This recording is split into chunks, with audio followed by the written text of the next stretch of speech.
आपकी राय बड़ी बेबाक और सख्त थी, लेकिन उसको बड़े नरम ढंग से आपने पेश किया। यही भारतीय संस्कृति है।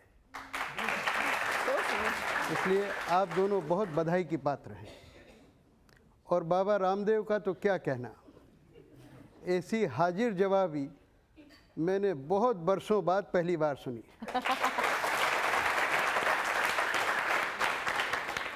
ऐसे कठिन कठिन प्रश्न आपने पूछे हैं कि जो बड़े से बड़ा टीचर अपने विद्यार्थियों से नहीं पूछ सकता है।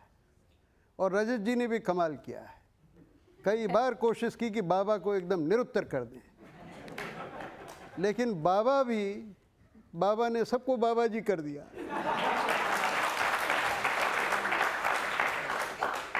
नेहले पर देहला मार दिया। कहा राम से पूछो, रामदेव से क्या पूछ रहे हैं। अद्भुत जवाब दिए हैं। मैं उनकी इस हाजिर जवाबी पर उनको बहुत दाद देता हूँ। और ये बड़ी असामान्य, बड़ी एक्स्ट्रा ऑर्डिनरी जीनियस होने का प्रमाण है, एक महान प्रतिभा होने का प्रमाण है। इतनी बड़ी जिम्मेदारी आज उनके विचार सुनकर मुझे लग रहा है कि उनके कंधों पर आ गई है। इसीलिए वो जो कुछ बोलते हैं, उसका हर वाक्य, उसका हर शब्द, उसका हर विचार बहुत ही जिम्मेदारी भरा होना चाहिए। इन बेटियों को जो गलतफहमी हो गई, वैसी गलतफहमी उनके विचार से होना नहीं चाहिए। आप सबको बहुत धन्यवाद। बड़े गरिमामय ढंग से ये रजत जी की इस अदालत को आपने जनता की अदालत बनाया है। बहुत धन्यवाद। मैं आपका फाइनल कमेंट लूं, जनता से क्या कहना चाहते हैं इसके बाद में, उससे पहले क्विकली एक कमेंट। मुझे पता है आपको गुस्सा नहीं आएगा मेरी बात पे, मैं पूछ सकती हूँ? ये जो आपके बाल हैं, ये डाई किए हुए या नेचुरल काले हैं? 100% नेचुरल है, 100%। मैं बहुत हैरानगी होती है क्योंकि ऐसे लोगों के डाई करने पे भी नहीं होते बाल। I mean it's amazing. ये कपाल भाती का कमाल है। मैं कहना चाहूँगी कि जो कुछ हर दफ़े लिखा होता है वो शायद सच ना हो। डोंट जज a book by its cover.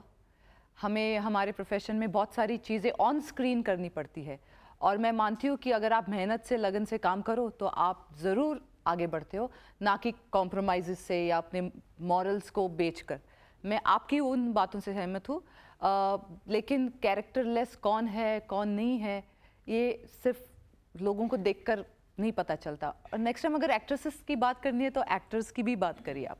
मैं एक ही बात कहूँगा कि जो सुनियोजित तरीके से कुछ लोग देश का नैतिक और चारित्रिक पतन करने में लगे हैं, हमें उनसे सावधान रहना होगा।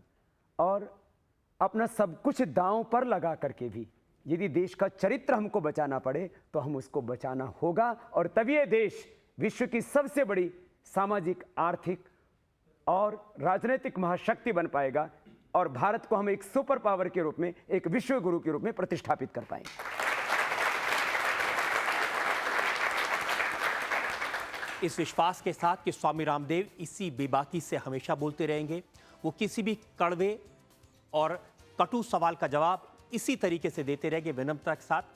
हम उम्मीद करते हैं कि उनका मार्गदर्शन देश को मिलेगा, देश आगे बढ़ेगा उनके नेतृत्व में।